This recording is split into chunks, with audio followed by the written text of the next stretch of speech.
To Alex Carbone. Good morning, sir. Good morning, fellas. How are you? You got your here. Let me give you a hug. I just wanted to throw that out there. You got your hug and your bumper stickers out there. Yes, I did. Did they hook you up? Yes. Did they recruit you for the? I'm already very supportive. Yeah. There we go. So you're good to go. Alex Carbone. So yesterday a press release went out. We've had a lot of talk. A lot of people have been concerned as to what is going to happen to the Carbone Auto Group, and so officially there has been a sale. How does this all work? Okay, so we had combined with an organization by the name of Lithia Motors. They are out of Oregon, right? I'm sorry? Out of Oregon? Yeah, they're out of Medford, Oregon. Okay. And they are a dealer group of 150 dealerships now. And they're mostly in the Midwest, the middle of the mid-country to the West Coast. And they've really explored in expanding into the Northeast.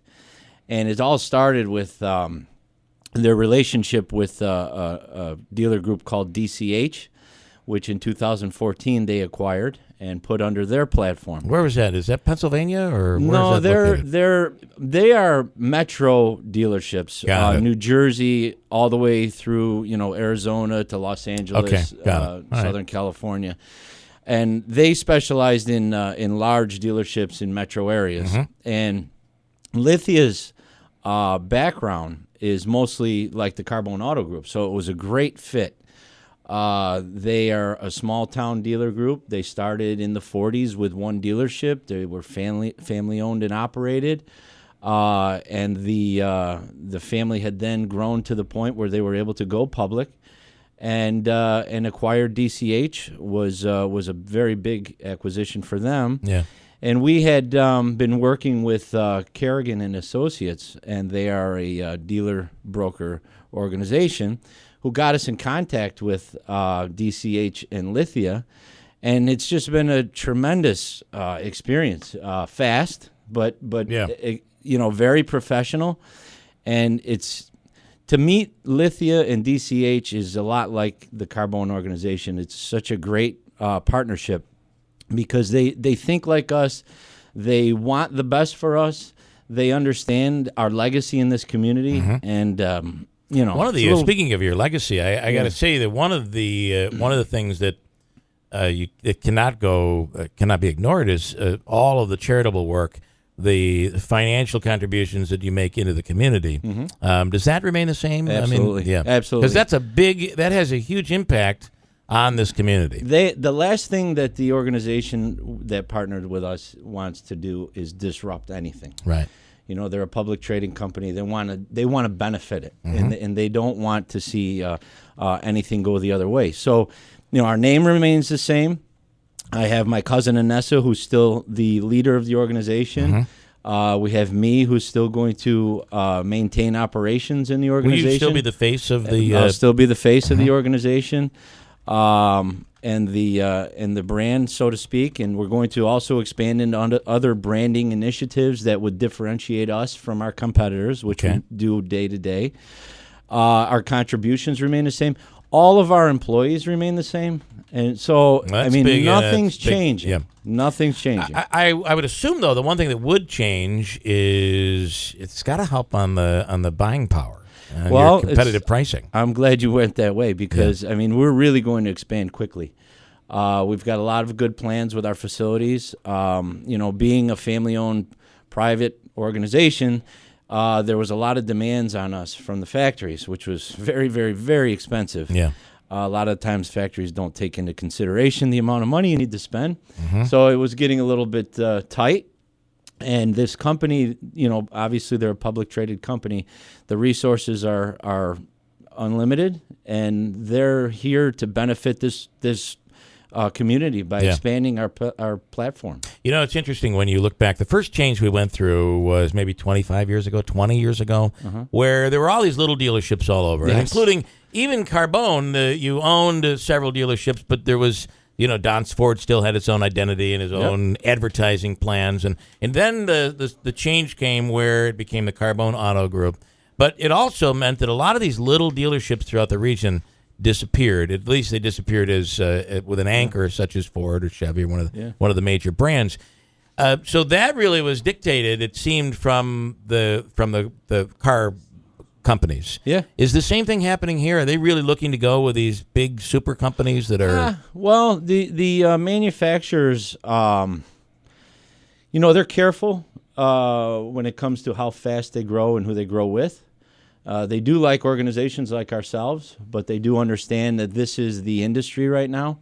And there's a lot of public companies that are expanding and growing. And and there are some limitations, but they're behind it, and the level of comfort that we're still there and we're going to operate it and everything's remaining the same made it very, very smooth.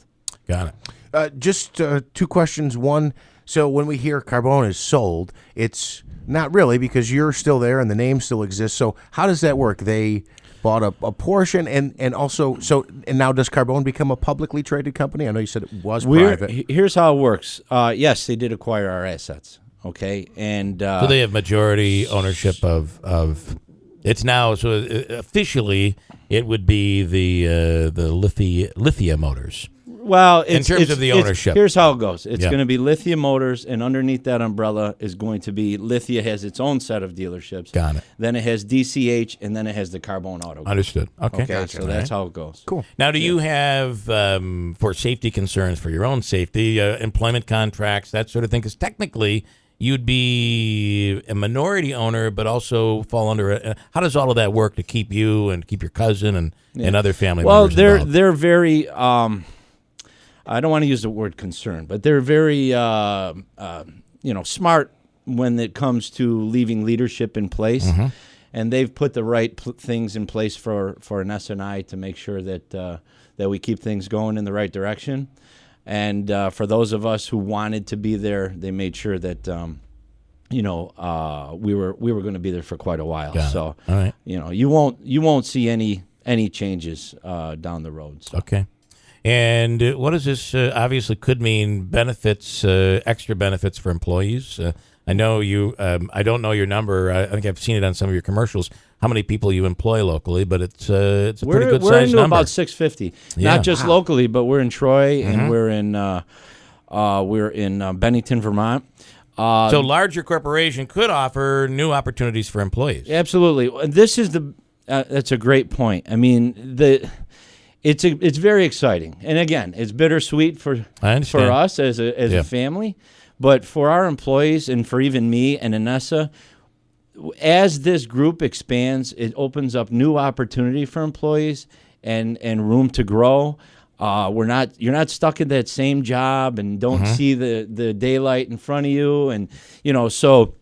I'll even say this on the air. I mean, it's a great opportunity to join our organization, because we're always looking for good talent, and we are going to be expanding rapidly, and there's going to be a lot of great jobs coming down the way here in this area and in Albany, and there's a lot of good things going on in this area that's going to help us too. Yeah. With Nano and such. So.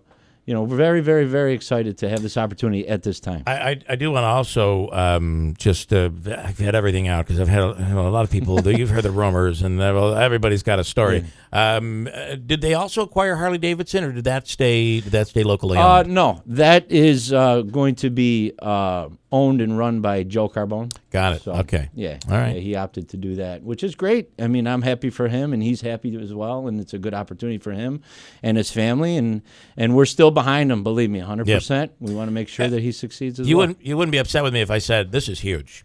Because I say this because that's huge. The one thing I'll say you can say it.